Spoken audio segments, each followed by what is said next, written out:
a segunda temporada do Jungiando, o podcast do Instituto de Psicologia Jungiana Rio Preto.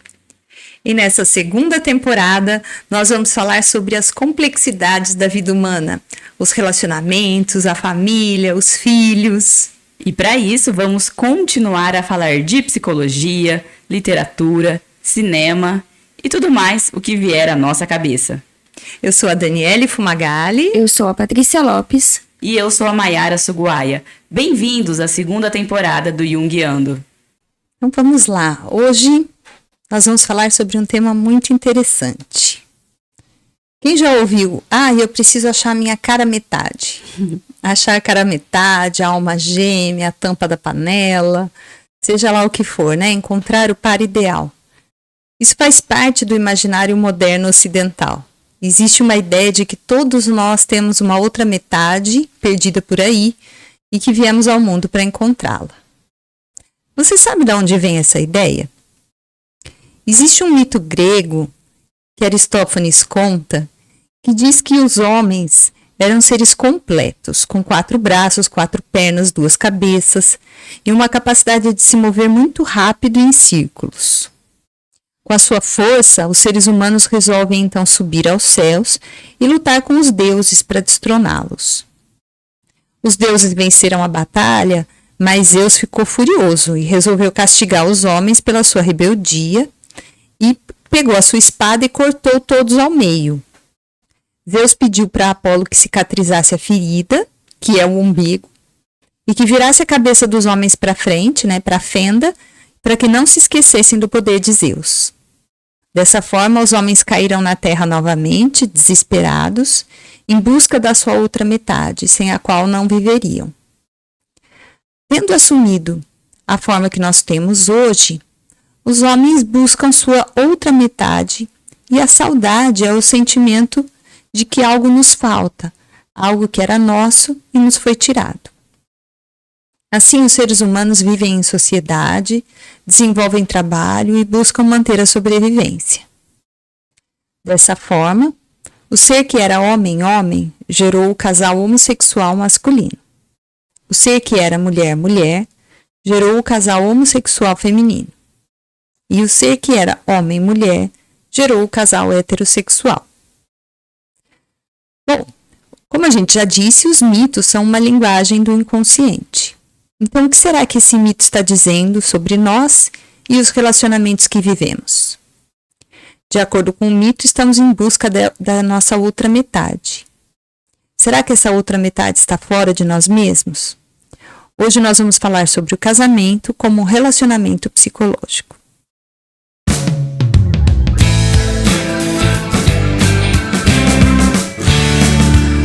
E o que a psicologia tem com isso?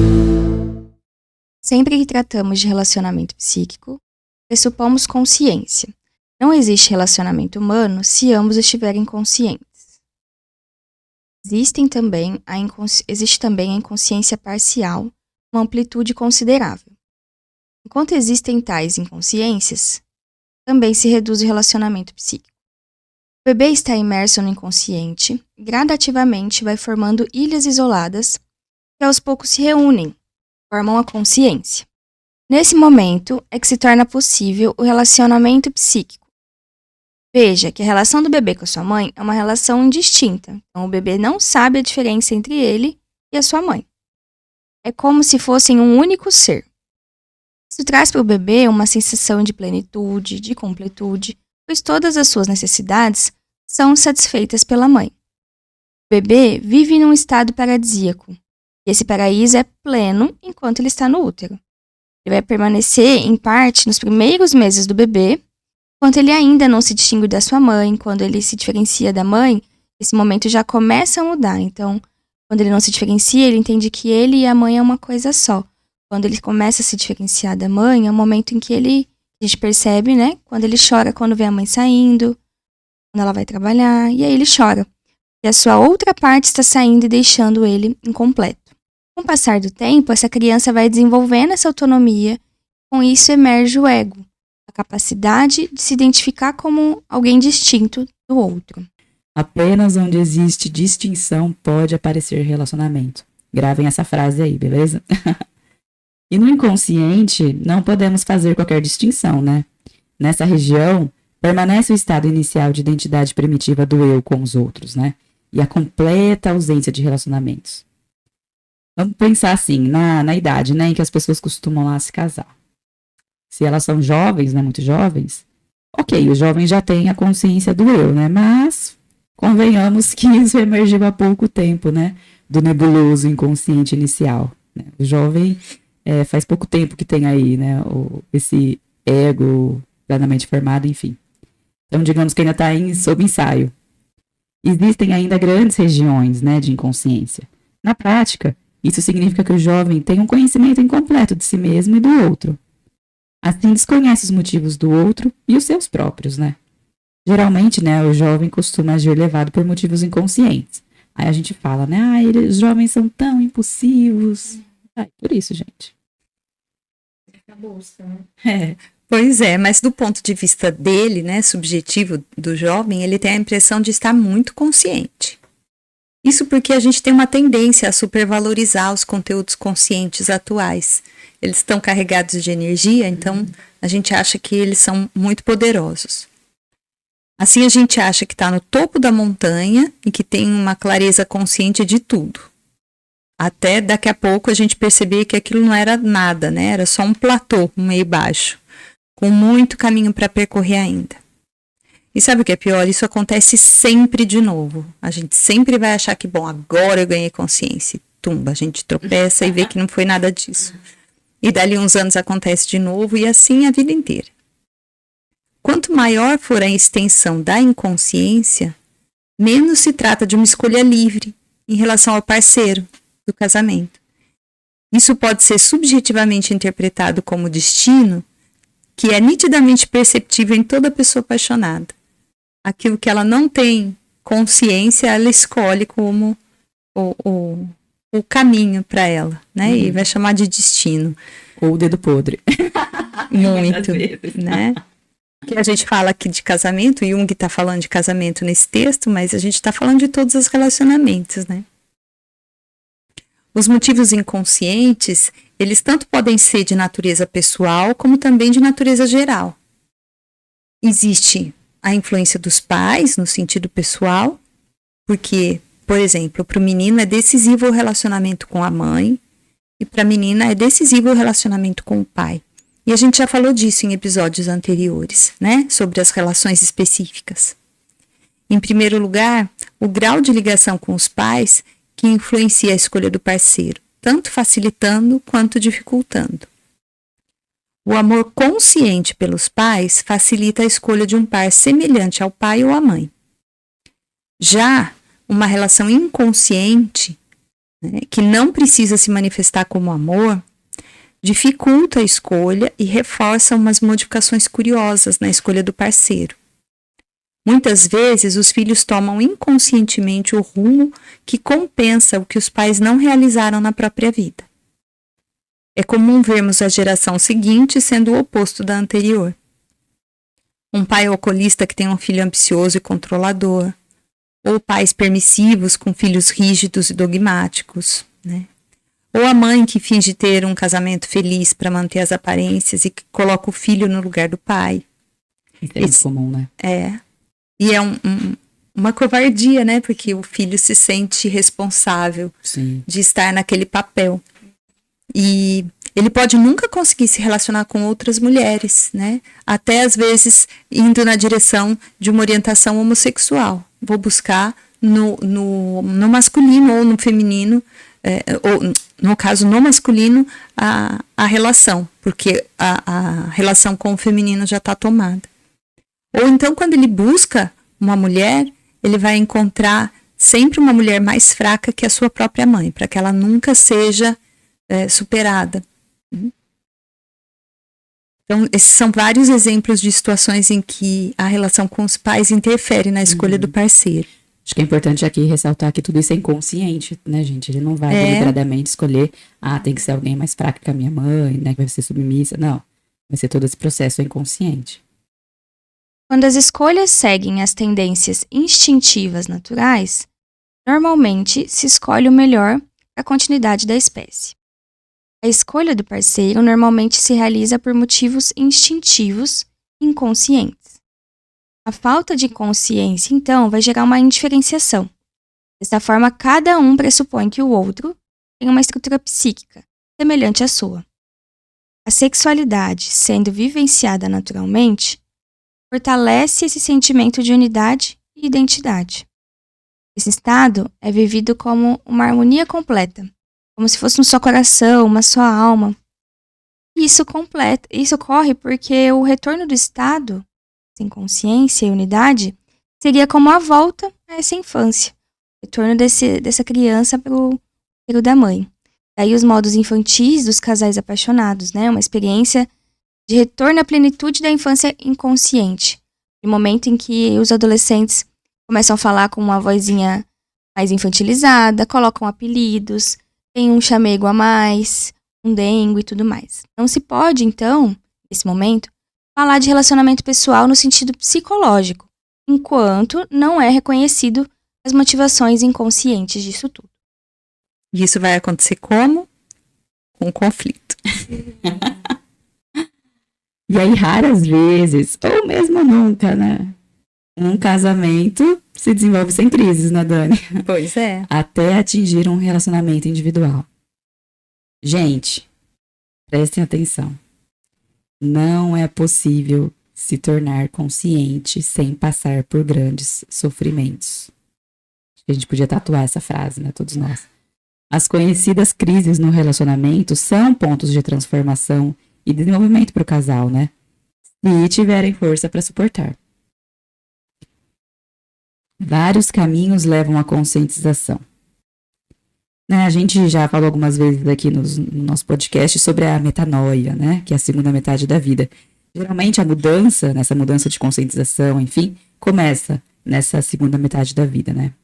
E aí o meio da vida é um tempo de desenvolvimento máximo, né? É quando a pessoa já está trabalhando, operando lá com toda a sua força, todo o seu querer. Mas, nesse momento, praticamente falando, né?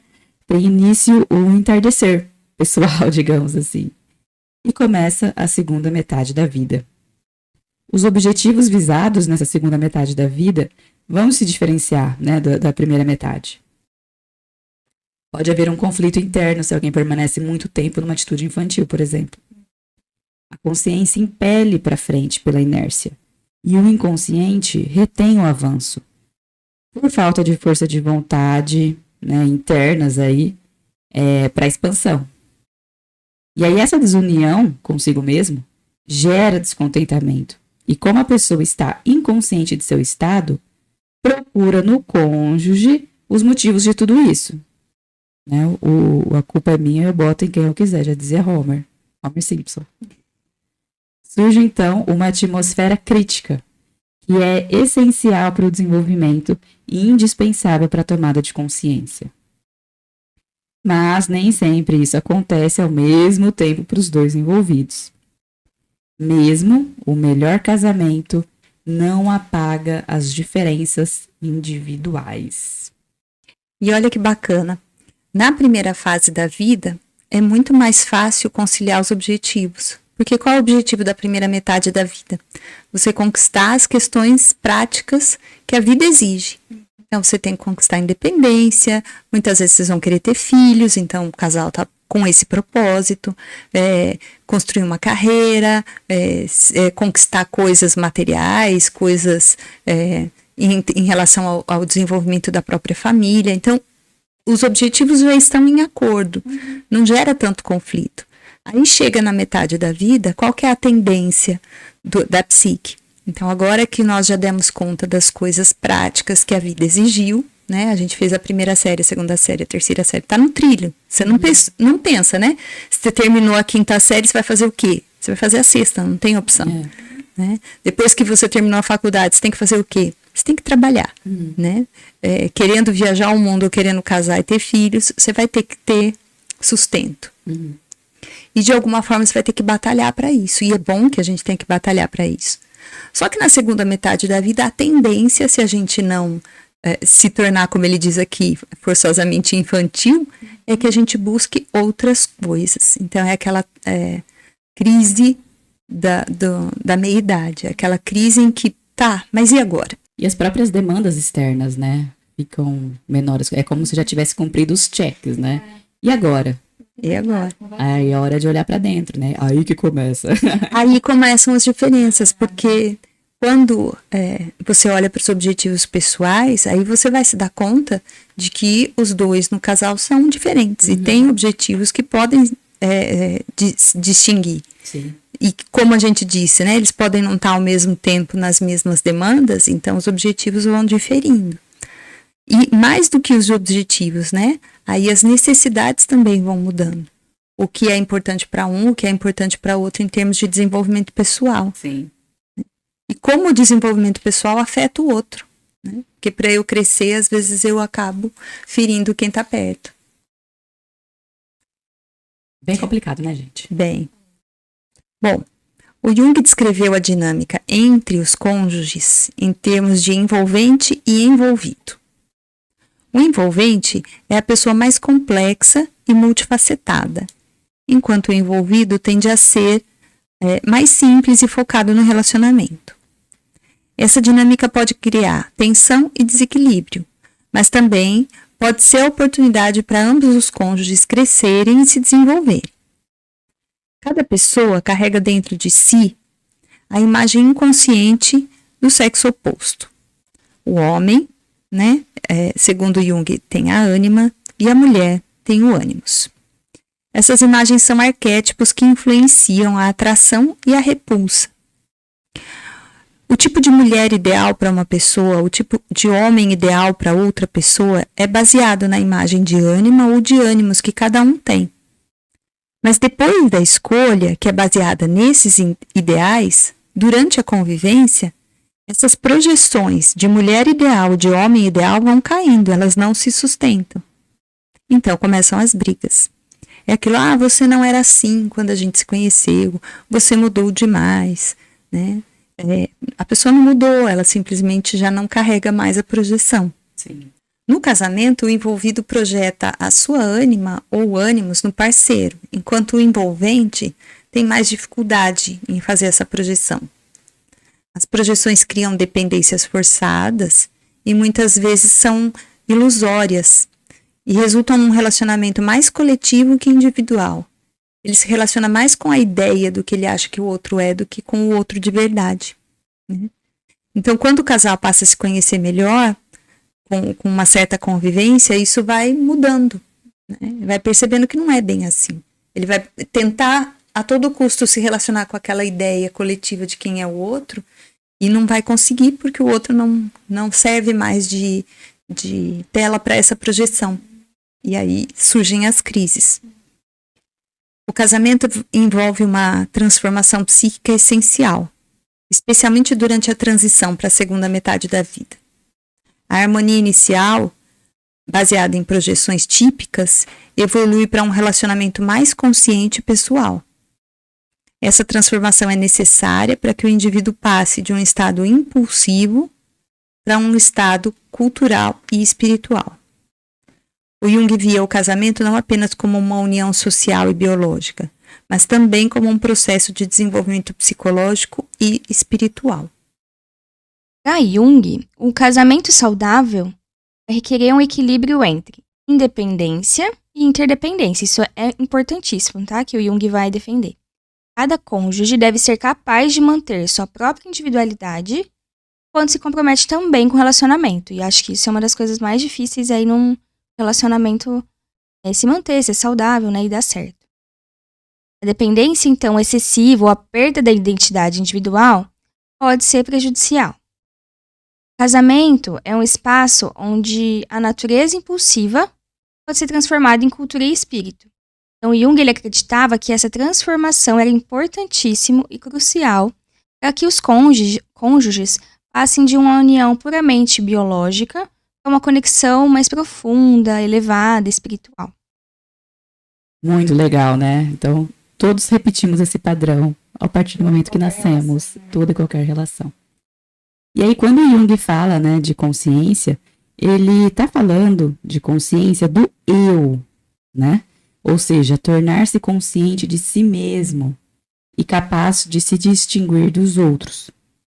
Apenas onde existe distinção pode aparecer relacionamento. Essa frase aqui dá margem para muita reflexão, né? Muito legal. Ou seja, né? Não existe lugar mais intenso para se relacionar do que no casamento.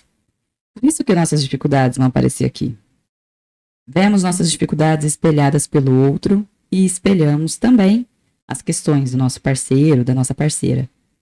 Em resumo, gente, um vira o espelho da sombra do outro. E por isso mesmo, adivinha, nossa fonte de irritação, né?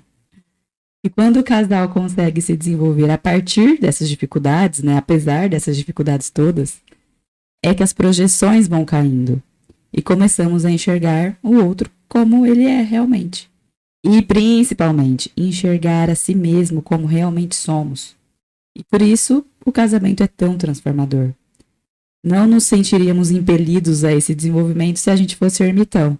Eu brinco, né? É muito fácil atingir o Nirvana sozinho numa montanha lá no Himalaia, no mosteiro, né? Vai aqui, convivendo com todo mundo.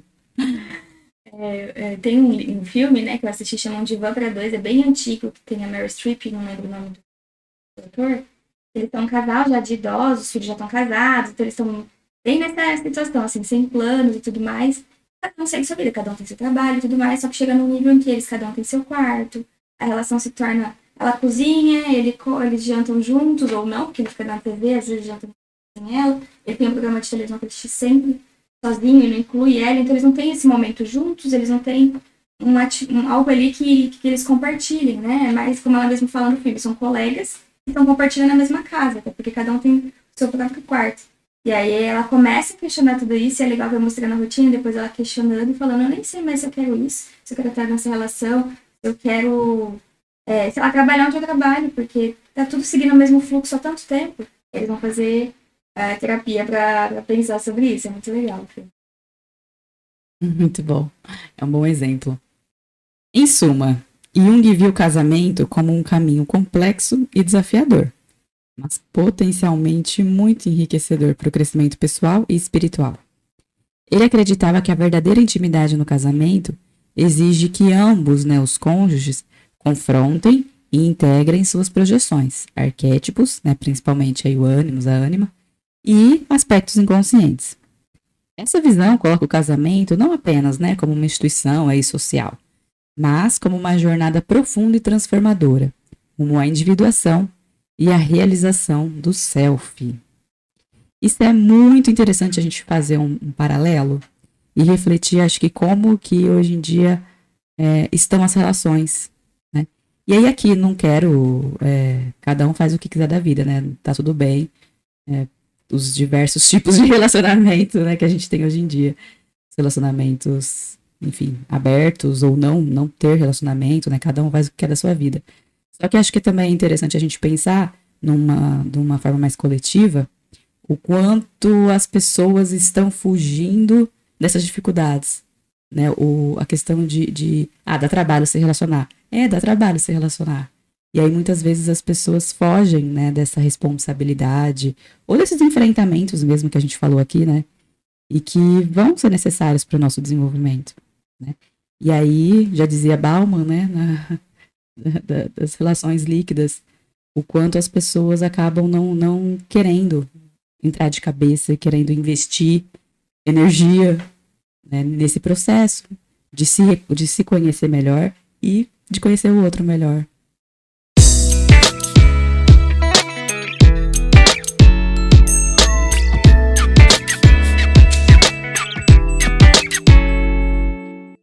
Vamos agora então para as dicas. Hoje a gente trouxe aqui como dica o livro Desenvolvimento da Personalidade, de Jung, com o volume, no caso, o volume 17, tá? Das obras completas. E o filme Um Divã para Dois, que foi esse que a gente citou aqui de exemplo. Que foi um filme muito legal, traz uma reflexão sobre casais, sobre os relacionamentos. Em especial, o capítulo que se chama O Casamento como Relacionamento Psicológico.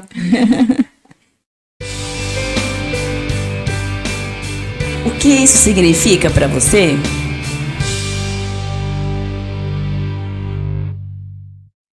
E no nosso momento, o que isso significa para você, nossa parte artística, eu trouxe um poema do Drummond que se chama A Quadrilha. João amava Teresa, que amava Raimundo, que amava Maria, que amava Joaquim, que amava Lili, que não amava ninguém. João foi para os Estados Unidos, Teresa para o convento. Raimundo morreu de desastre, Maria ficou para a tia. Joaquim suicidou-se e Lili casou com J. Pinto Fernandes, que não tinha entrado na história. É ótimo esse Muito bom. poema do Carlos Drummond. Muito legal. Hoje foi um tema, né, interessante. Eu tenho certeza que vai vir muita... Puxei até no meu R aqui, né? Não foi bem? Certeza. Que vai vir muita mensagem, muito e-mail querendo falar mais sobre... Porque é um tema que dá... Como a gente diz aqui no interior, dá pano pra manga, né? Então, escrevam pra gente, a gente quer ouvir vocês. No nosso e-mail, podcastjunguiando@gmail.com. A gente tem também o nosso site, dá uma olhadinha lá, psicologiajung.com.br. Lá tem as atividades que a gente tem no nosso grupo de curso, grupos de estudo, enfim. Se vocês gostaram desse episódio, compartilhem. E a gente agradece toda a interação que a gente tem tido com vocês. Muito, muito obrigada por estarem nos acompanhando nesse projeto. E este foi mais um episódio do Junguiando com o roteiro e curadoria da Daniele, da Maiara e da Patrícia e a edição de som do Kleber Zuniotti. A gente se vê no próximo episódio. Até lá. Tchau, tchau.